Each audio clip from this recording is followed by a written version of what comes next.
Un jour d'automne, alors que le vent commençait à secouer les feuilles des arbres, une hirondelle sage nommée Sophia s'envola vers une grande volée d'oiseaux rassemblés à la lisière d'une forêt. Mes amis, l'hiver approche et le froid sera impitoyable. Nous devons trouver un refuge sûr. Les gens ont des maisons chaudes, peut-être qu'ils nous laisseront rester sous leur toit, dit Sophia d'une voix douce mais déterminée. Les oiseaux gazouillaient entre eux et se regardaient avec incrédulité. Personne ? Ils ne veulent pas de nous parmi eux, dit une bouteille nommée Oliver. Quel est l'intérêt de s'approcher d'eux ? Ils vont nous attraper et nous garder en cage, ajouta un étourneau effrayé. Nous ferions mieux de nous cacher dans la forêt, comme l'ont fait nos parents et nos grands-parents, gazouilla un merle. Sophia soupira, mais n'insista pas. Le lendemain, le gel s'abattait sur la forêt. Le froid traversait les branches nues et les oiseaux frissonnaient dans leurs nids.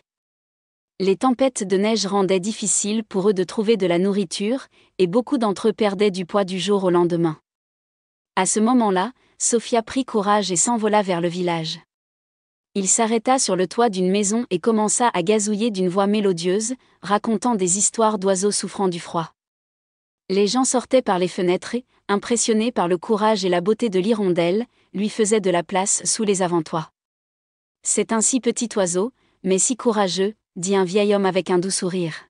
« Laissons-la rester ici, et au printemps peut-être nous enchantera-t-elle avec ses chansons. » A ajouté une femme.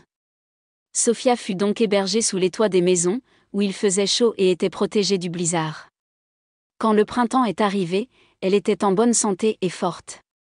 Elle fit un nid sous les avant-toits et bientôt d'autres hirondelles la suivirent.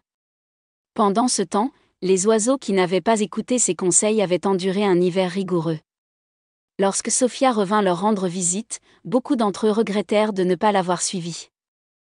Depuis lors, les hirondelles vivent aux côtés des hommes, profitant de la chaleur de leur maison, tandis que d'autres oiseaux doivent chercher refuge dans les forêts et les champs, affrontant chaque hiver avec difficulté. Fin.